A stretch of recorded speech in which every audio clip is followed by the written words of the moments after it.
சண்டைக்கோழி serial இன்றைக்கான எபிசோடில் என்ன நடக்க போகுதுன்னு பார்க்கலாம் வாங்க. அதுக்கு முன்னாடி என்னுடைய சேனலை நீங்கள் சப்ஸ்கிரைப் பண்ணலைன்னா மறக்காமல் சப்ஸ்கிரைப் பண்ணிக்கோங்க. பக்கத்தில் இருக்கிற பெல் பட்டனையும் ப்ரெஸ் பண்ணிக்கோங்க.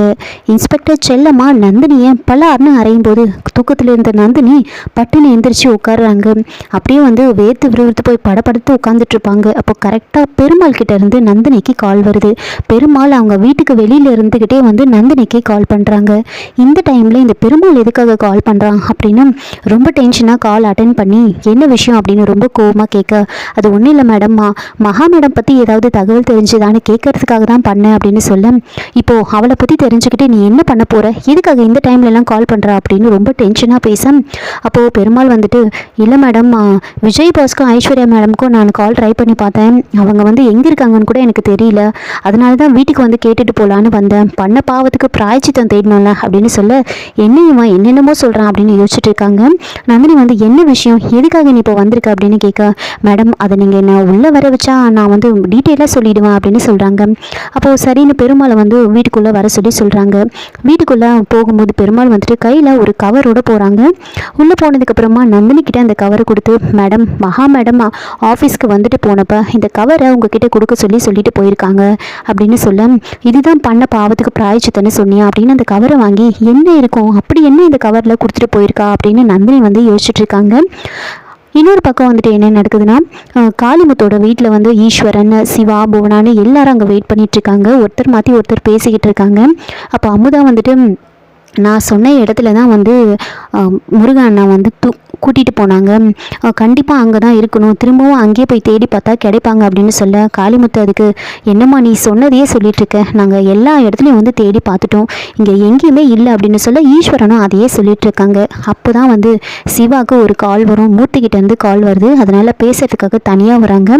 வேணி ஒரு பக்கம் பயங்கரமாக அழுதுட்ருப்பாங்க, சாமிக்கிட்ட வேண்டிகிட்ருக்காங்க, கடவுளே எப்படியாவது முருகனை எங்ககிட்ட கொண்டு சேர்த்துரு, நான் பெத்த பிள்ளையை தான் என்கிட்ட இருந்து நீ எடுத்துக்கிட்ட, நான் எடுத்து வளர்த்த பிள்ளையும் இப்படி என்கிட்ட இருந்து பறிக்கணும்னு நினைக்கிறியே, அவங்க ரெண்டு பேரையும் நல்லபடியாக வீட்டுக்கு கொண்டு சேர்த்துரு அப்படின்னு வேண்டிட்டு இருக்காங்க.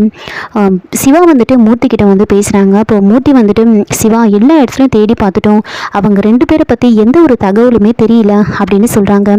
அப்போது சிவா தேடிக்கிட்டே இருங்க, கண்டிப்பாக கிடைப்பாங்க, அதே மாதிரி தங்கச்சி நல்லபடியாக வீட்டுக்கு வந்துடணும், முருகன் திரும்ப உயிரோட தப்பி பொழைச்சி வந்தாலும் அவனை நீங்கள் மொத்தமாக அங்கேயே காலி பண்ணிடணும், அவன் உயிரோட வீட்டுக்கு வரவே கூடாது, ஏன்னா உயிரோடு இருக்கிற தகுதியே அவனுக்கு கிடையாது. அவன் என்ன பண்ணான் தெரியுமா, நாங்கள் மதுரைக்கு போயிருந்தப்போ அவன் எங்கள் வீட்டுக்கு போயிருக்கான், எங்கள் வீட்டில் தான் இருந்திருக்கான், அதை அண்ணியும் காவேரியும் மறைச்சிருக்காங்க என்கிட்ட, அவன் உயிரோடவே இருக்கக்கூடாது, அவனை எங்கே பார்த்தாலும் நீங்கள் கொல்லணும், ஆனால் என் தங்கச்சி மட்டும் நல்லபடியாக வீட்டுக்கு வந்துடணும் அப்படின்னு பேசிகிட்டு இருக்காங்க. இடையிலே இன்னொரு கால் வரும். கரெக்டாக அங்கே அவங்க ரெண்டு பேரும் வரலையே அப்படின்னு எல்லாரும் ரொம்ப குழப்பமாக நின்றுட்டுருக்காங்க. கரெக்டாக சிவாவுக்கு ஒரு கால் வருது. அந்த கால் அட்டன் பண்ணி பேசும்போது அவங்களும் ஏதோ ஒரு விஷயத்த சொல்கிறாங்க. அதை கேட்டு சிவாவும் ஷாக் ஆகுறாங்க. இன்னொரு பக்கம் அங்கே ஒரு ஜீப் நிற்குது. ஜீப் நின்ன உடனே காளிமுத்து விக்கி எல்லாம் பேசிகிட்டு இருக்காங்க. காளிமுத்து சொல்கிறாங்க, டே விக்கி, கண்டிப்பாக இது நம்ம முருகனை கூட்டிகிட்டு போன ஜீப் மாதிரி தான் இருக்குது, அவனுங்க தான் திரும்ப வரானுங்கன்னு நினைக்கிறேன், இன்றைக்கி அவனுங்களை நம்ம கொல்லாமல் விடக்கூடாது, அருவாளை எடுற அப்படின்னு சொல்லிட்டு கத்த. இப்போ விக்கி இவனுங்களுக்கெல்லாம் அருவாலாம் தேவையில்லைன்னு கல்லே போதும் அப்படின்னு சொல்லி எடுத்துக்கிட்டு ரெடியாக நின்றுட்டுருக்காங்க. கரெக்டாக அந்த ஜீப் ரொம்ப வேகமாக நிற்குது. வேகமாக நின்ன உடனே எல்லாரும் அப்படியே பார்த்துட்டு இருக்காங்க. வேணி, காளிமுத்துன்னு எல்லாரும் பார்த்துட்டு, வேணி உள்ள சாமி கும்பிட்டுட்டு இருப்பாங்க. அப்போது கரெக்டாக முதல்ல மகா தான் இறங்கி வராங்க. மகாவை பார்த்த உடனே எல்லாருக்கும் ரொம்ப சந்தோஷமாயிடுது. அதுக்கப்புறமா முருகன் எங்கன்னு கேட்குறாங்க. மகா அமைதியாக நின்றுட்டுருக்காங்க. போனா மகா கிட்ட கேட்பாங்க, காவேரி உனக்கு ஒன்றும் இல்லைல்ல, நீ நல்லா தானே இருக்க அப்படின்னு சொல்ல, நான் நல்லா தான் இருக்கேன் அப்படின்னு சொல்கிறாங்க. அப்போ முருகன் எங்கே தான் போனீங்க நீங்கள், என்ன நடந்துச்சு அப்படின்னு கேட்குறாங்க. கரெக்டாக விக்ரமும் இறங்கி வராங்க. விக்ரமை பார்த்துட்டோம் எல்லாரும் ரொம்ப சந்தோஷப்படுறாங்க. ரெண்டு பேருக்கிட்டேயும் மாற்றி என்ன தான் நடந்துச்சு அப்படின்னு கேட்க, ரெண்டு பேரும் மாற்றி ஒருத்தர் பார்த்துக்கிறாங்களே தவிர என்ன நடந்துச்சு அப்படின்னு சொல்லவே மாட்டாங்க. அப்படியே காமிச்சிட்ருக்காங்க. மகா ஒரு இடத்துல போயிட்டு அந்த தோப்பில் போயிட்டு தேடிட்டு இருப்பாங்க.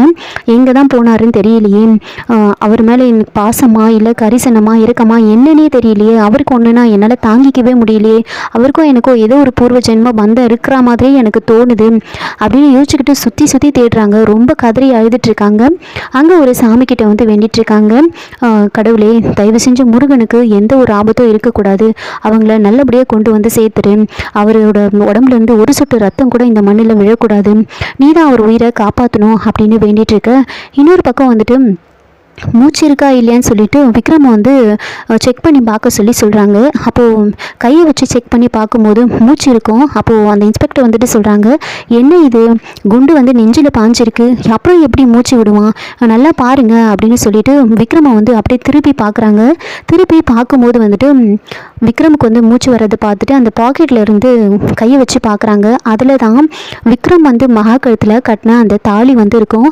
அப்போ இந்த தாலி பட்டு தான் வந்து விக்ரம் வந்து உயிர் வந்து காப்பாற்றிருக்கு அப்படின்னு வந்து யோசிச்சுட்டு இருக்காங்க. குண்டு வந்து நெஞ்சில் பாயில் அந்த தாலி வந்து தடுத்துருக்கு அப்படின்னு பேசிகிட்டு இருக்காங்க. அப்போது மகா வந்து அங்கே நிற்கிறாங்க. இதோட இந்த எபிசோடை வந்து முடிச்சிருக்காங்க. என்னோட ரிவ்யூ பிடிச்சிருந்தால் லைக் பண்ணுங்கள், மறக்காமல் சப்ஸ்கிரைப் பண்ணுங்கள். தேங்க்யூ.